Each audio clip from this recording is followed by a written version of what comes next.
Hello everyone की खबर तुम्हालोकर आमी पढ़ी आছিলো वेल्डिंगर एतिया आमी पढ़िम आर्क ग्लो की হয় आर्क ग्लो तो एटा डिफेक्ट হয় defect of DC arc welding defect of DC arc वेल्डिंगर एटा डिफेक्ट हो गेल आर्क ग्लो एटु सबतके बेसी डाঙर डिफेक्ट जेनेके तुमार arc glow occurs when the welding of magnetic material with DC माने आर्क ग्लो तो केতিয়া अकार करे जेতিয়া माने आमी मैग्नेटिक मटेरियल एटा की करो वेल्डिंग करो डीसी कारेन्ट लगाई पे बुझी पाइसा disadvantage of arc glow disadvantage तो क्या low heat penetration excessive weld spatter है ना और pinch effect in welding is the result of electromagnetic force तो नोट दिया arc glow is more common in DC बेसि DC welding with bare electrode तो जो बेयर्ड থাকে মানে इलेक्ट्रोड दुटा टाइपर আছে এটা কোটেড আৰু বেয়াৰ্ড যদি বেয়াৰ্ড ইলেক্ট্ৰোড থাকে তেতিয়া বেছি কমন হয় এনেকৈ তোমালোকে চাব পাৰা ইয়াতে electrode used in arc welding are of two types दुटा टाइपर আছে এটা consumable and non consumable right there are two types of electrodes number 1 is consumable and non consumable तो এটা प्रॉपर्टी কি আছে properties of electrode material properties it must possess high melting point बेसी হ'ব লাগিব temperature high melting point temperature and high electrical conductivity बेसी हो गए for example tungsten carbon graphite are commonly used for manufacturing of non consumable electrode manufacturing करार पिछत हो गए next consumable electrode used in welding are of two types consumable electrode welding use कर दुटा टाइपर আছে এটা হল বেয়াৰ্ড ওয়েট ইলেক্ট্ৰোড যোনটো মানে আমি মাত্ৰ পঢ়িলোঁ যোনটো আৰ্ক গ্লোৰ ক্ষেত্ৰত যদি বেয়াৰ্ড হয় বেছি আৰ্ক গ্লো অকাৰ কৰে বেয়াৰ্ড আৰু এটা হ'ল কোটেড ইলেক্ট্ৰোড এই বেয়াৰ্ড ইলেক্ট্ৰোডটো কি হয় বেয়াৰ্ড ইলেক্ট্ৰোডটো মানে ওপৰত কোটিংটো নাথাকে ওপৰত কোটিং নাথাকিলে এইটো বেয়াৰ্ড ইলেক্ট্ৰোড বুলি কয় ইয়াৰে problem of associated with bare electrode মানে কি বেয়াৰ্ড ইলেক্ট্ৰোড ইউজ কৰিলে কি প্ৰব্লেম ফেচ কৰিব পাৰি নাম্বাৰ 1 টো হ'ল অক্সাইডছ আৰ ফৰ্ম মানে অক্সাইডছ ফৰ্ম কৰে জেনেৰেলি মেইনলি কোটিং যদি নাথাকে অক্সাইড ফৰ্ম কৰে which causes loss of fusion and hence strength to কমি যায় নেক্সট আছে water vapour pickup water vapour তো বেশি হৈ যায় ওয়াটার ভেপার মানে এবজর্ব কৰে যদি কোটিং না থাকে এটা এটা আছে নেক্সট আহিব কোটেড ইলেক্ট্ৰোড তো কোটিং কি হয় কৰা হয় সিলিকেটস বা কাৰ্বন কাৰ্বাইড और হাইড্ৰকাৰ্বাইড और পাউডাৰ মেটেল এলয় ওপৰত কোটিং যদি থাকে তেতিয়া হলে কোটেড ইলেক্ট্ৰোড বুলি কয় তো ফাংশনস অফ কোটিঙৰ ফাংশনস কি হ'ব পাৰে কোটিং থাকিলে কি লাভ আছে এটা হল formation of protective gas shield এটা গেছ শিল প্ৰটেকশন কৰে formation of protective slag deoxidation of metal oxidisation আগৰবাৰ অক্সাইড ফৰ্ম হয় বা ডিঅক্সিডেশন আৰু এটা ষ্টেবিলাইজেশন অফ এলয় এলয়টো ষ্টেবিলাইজ কৰে next limitations of coated electrode লিমিটেশনটো কি আছে cost is high main limitation is the high cost that is the problem next आमी पढ़ी आছিলোঁ টাংস্টেন ইনাৰ্ট গেছ वेल्डिंग কি হয় টাংস্টেন ইনাৰ্ট গেছ वेल्डिंग তো বেলেগ একো নহয় য'ত মানে ইলেক্ট্ৰোডটো টাংস্টেন ইউজ কৰা যায় আৰু তাৰ লগতে এটা আমি কি ইউজ কৰোঁ ফিলাৰ ৰড আমি ইউজ কৰোঁ হয়নে আমি কি প্ৰথম হৈ গ'ল এইটো জুম কৰি চালে হ'ল প্ৰথম মানে চাব পৰা ইয়াতে কি ইউজ কৰে ইয়াতে ফিলাৰ ৰড ইউজ কৰে তাৰপিছত টাংস্টেন ইউজ কৰে টাংস্টেন ইলেক্ট্ৰোড টাংস্টেনটো নন কনজিউমেবল ইলেক্ট্ৰোড ঠিক আছে তো এইটো ইলেক্ট্ৰোডটো কোনটো টাইপৰ ভিতৰত পৰিব এটা কনজিউমেবল আৰু নন কনজিউমেবল পঢ়িছিলোঁ যে ইলেক্ট্ৰোডৰ টাইপ পঢ়া নাছিলা আচ্ছা এক মিনিট মই চাই লওঁ কনজিউমেবল আৰু নন কনজিউমেবল পঢ়াই দিয়া হৈছিলে নাই আচ্ছা পঢ়োৱা হোৱা নাই যদি মনত ৰাখিব ইলেক্ট্ৰোড যেনেকৈ বেয়াৰ্ড আৰু কোটেড থাকে তেনেকৈ ইলেক্ট্ৰোড আৰু দুটা টাইপত ভাগ কৰা হৈছে এটা হল কনজিউমেবল ইলেক্ট্ৰোড আৰু নন কনজিউমেবল ইলেক্ট্ৰোড ঠিক আছে তো এইটো নন কনজিউমেবল ইলেক্ট্ৰোডৰ ভিতৰত পৰিছে আৰু ইয়াতে আৰু এটা বস্তু আছে এইটো হল আইজি মানে হল ইনাৰ্ট গেছ ইউজ কৰা যায় ইনাৰ্ট গেছটো ইউজ কৰা যায় ইয়াতে হ'ব তো ইয়াতে মেইনলি কি ইউজ কৰা যায় তোমালোকে চাব পাৰা ইয়াতে মেইনলি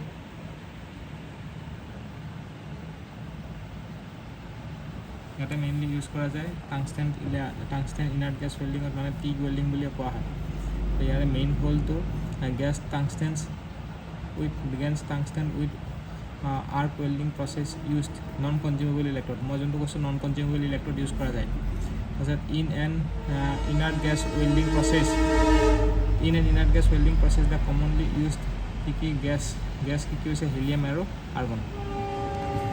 next আহিব ইয়াতে আৰু এটা বস্তু ইম্পৰ্টেণ্ট থাকি গ'ল সেইটো টিগ ৱেল্ডিং বা ইনাৰ্ট গেছত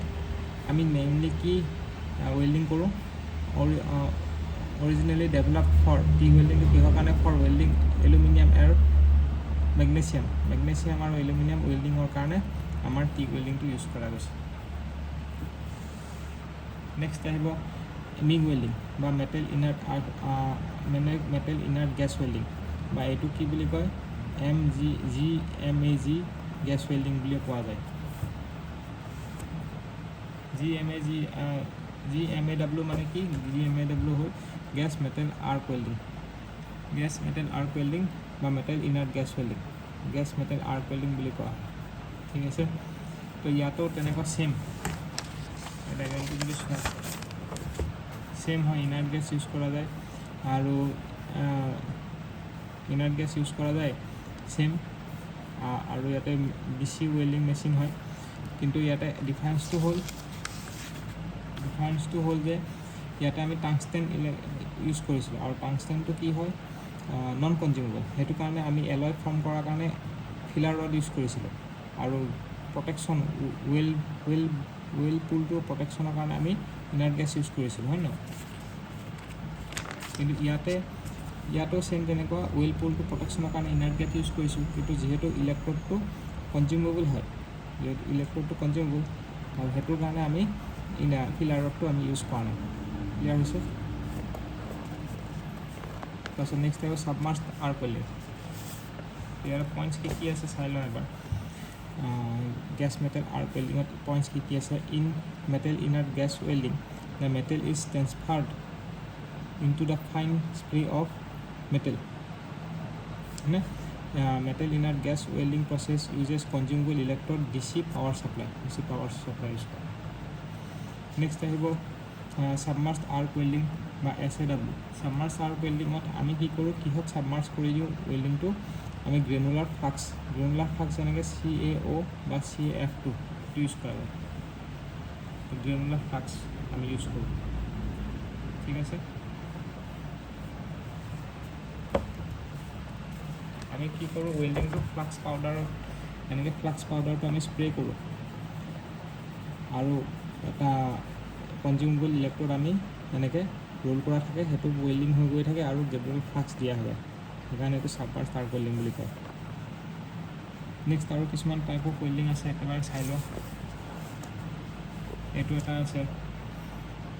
ইলেক্ট্ৰড স্লেগ ৱেল্ডিং অপাৰেশ্যন এইটো এটা আছে ঠিক আছে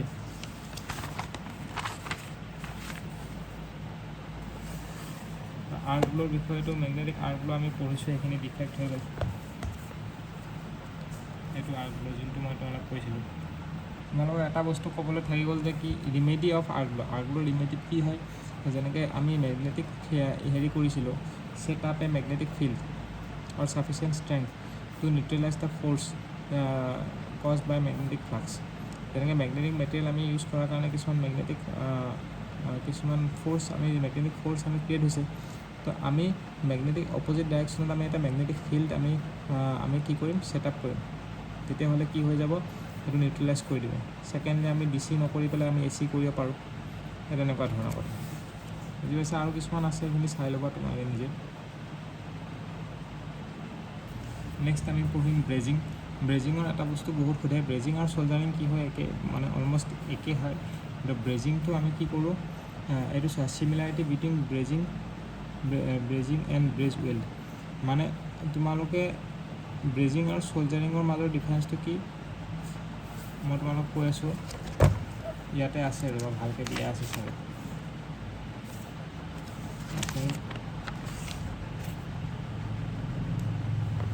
এইটো 427 ডিগ্ৰী চেণ্টিগ্ৰেডৰ তলত যদি তোমালোকে কাম কৰা তেতিয়াহ'লে এইটো ব্ৰেজিং বুলি ক'ব আৰু 427 ডিগ্ৰী চেণ্টিগ্ৰেডৰ ওপৰত যদি কাম কৰা তেতিয়াহ'লে ৰ'বা মোৰ তোমালোকক কোৱা ভুল হৈ গ'ল দেই for the above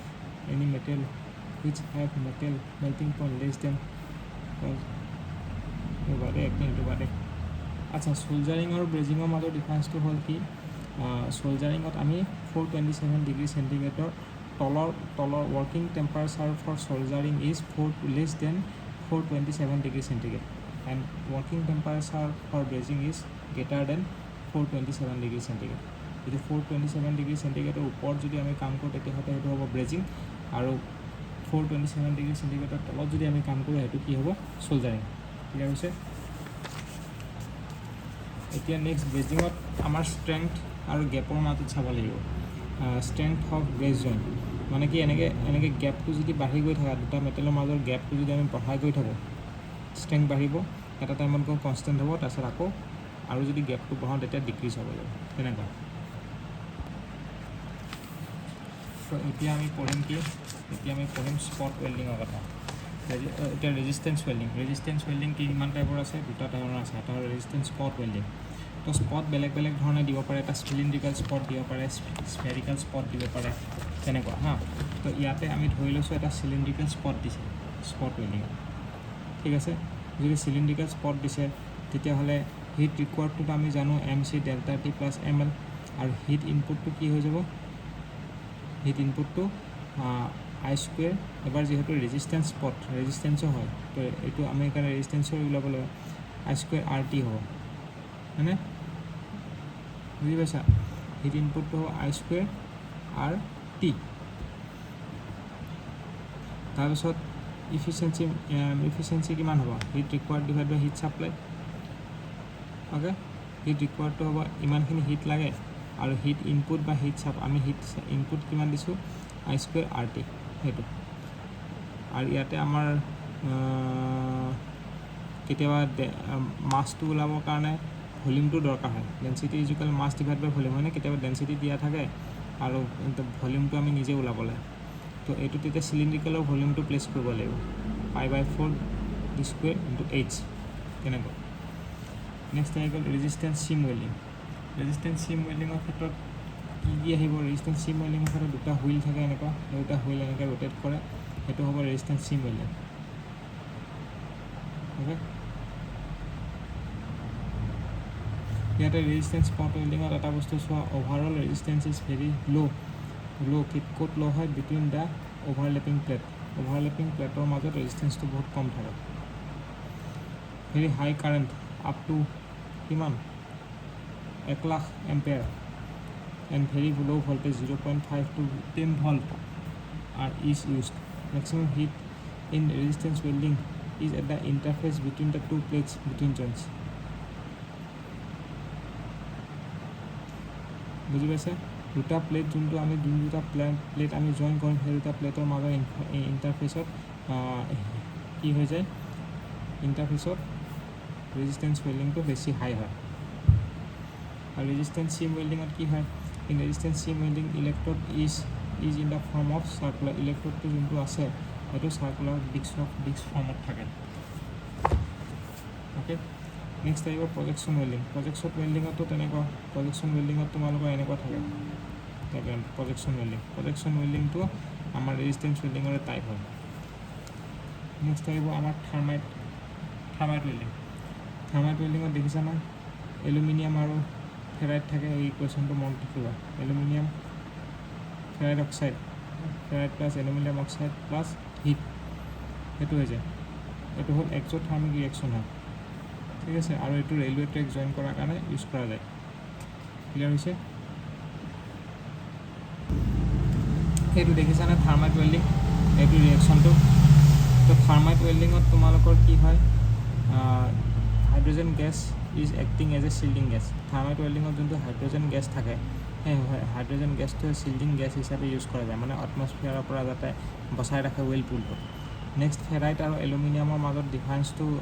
ৰেচিঅ'টো কি হয় ফেৰাইট অক্সাইড আৰু এলুমিনিয়ামৰ ৰেচিঅ'টো হ'ল 3:1 বাই মাছ সেইটো কথা মনত ৰাখিবা আৰু এপ্লিকেশ্যন কি হয় used in repairing work in railway track use কৰাৰ কাৰণে আৰু joining of high thickness of plates আৰু জইনিঙৰ ফৰ ব্ৰকেন কাষ্টিং যদি কিবা ব্ৰেক হয় ব্ৰকেন কাষ্টিং তাতেও ইউজ কৰা যায় থাৰ্মেট ৱেল্ডিং। এটা কথা তোমালোকক ক'ব পাহৰি গ'লোঁ, যোনটো আছিলে তোমালোকৰ ছাবমাৰ্ছড আৰ্ক ৱেল্ডিং, সেইখিনিতো তোমালোকে জানাই যোনটো গ্ৰেনুলাৰ ফ্লাক্স ইউজ কৰা যায়, যেনেকৈ CAO আৰু CF2 ছাপ্লাইড। এটা ইম্পৰ্টেণ্ট কথা আমি পাহৰি গ'লোঁ, ইয়াতে LPG গেছ চিলিণ্ডাৰ ৱেল্ড কৰাৰ কাৰণে ছাবমাৰ্ছড আৰ্ক ৱেল্ডিং ইউজ কৰা যায়। Next ship building, LPG gas cylinder আৰু প্ৰেছাৰ ভেছেল, এই তিনিটা বস্তু, প্ৰেছাৰ ভেছেল, LPG গেছ আৰু শ্বিপ বিল্ডিং, এই তিনিটা বস্তু জইন কৰাৰ কাৰণে আমি ইউজ কৰোঁ ছাবমাৰ্ছড আৰ্ক ৱেল্ডিং ইউজ কৰা যায়। আৰু সেইখিনিয়ে কথা আছিলে, সেইখিনি কথা মনত ৰাখিবা। নেক্সট তোমালোকৰ আৰু এটা ৱেল্ডিং থাকি গ'ল, সেইটো হৈ গ'ল plasma arc welding. Plasma arc welding কি হয়? প্লাজমা আৰ্ক ৱেল্ডিঙত ইয়াতে আছে যে কি, প্লাজমা আৰ্ক ৱেল্ডিঙত মনত ৰাখিব লাগিব যে heat generation is due to plasma arc between work plates and tungsten electrodes. Plasma arc ৱেল্ডিঙতো টাংষ্টেন ইলেক্ট্ৰড ইউজ কৰা যায়। আৰু হিটটো কেনেকৈ জইন কৰে, হিটটো কেনেকৈ জেনেৰেট হয়, কাৰ মাজত জেনেৰেট হয়, ৱৰ্ক পিচ আৰু টাংষ্টেন ইলেক্ট্ৰডৰ মাজত। ইয়াত আছে inert gas use for shielding, inert gas use কৰা, non consumable tungsten electrode use কৰা যায় ইয়াতে প্লাজমা আৰ্ক ৱেল্ডিঙতো। আৰু চিৰামিক নজল ইজ ইউজ, আৰু high depth of penetration and welding speed is high ইয়াতে, হয়। তো এইখিনি মনত ৰাখিবা। ইয়াতে কি কৰা হয়, high thickness and high melting point titanium, high melting point material যেনে titanium, nickel, cobalt, stainless steel in aerospace, gas turbine, এইবিলাক ইউজ কৰা যায়। নেক্সট আহিব atomic hydrogen welding. Atomic hydrogen ৱেল্ডিঙত কি হয়, heat is generated due to reunion of hydrogen. হাইড্ৰজেনৰ reunion হৈ যায়, হাইড্ৰজেনটো ব্ৰেক হয় আকৌ ইউনিয়ন হয়, সেইকাৰণে কি হয়, reunion. Hydrogen is generated due to reunion of heat is generated due to reunion of hydrogen atom into hydrogen molecule. বুজি পাইছা? To non consumable tungsten electrode is use, ইয়াতো টাংষ্টেন ইলেক্ট্ৰড ইউজ কৰা যায়। তেনেকৈ হাইড্ৰজেন এটমটো ব্ৰেক হৈছে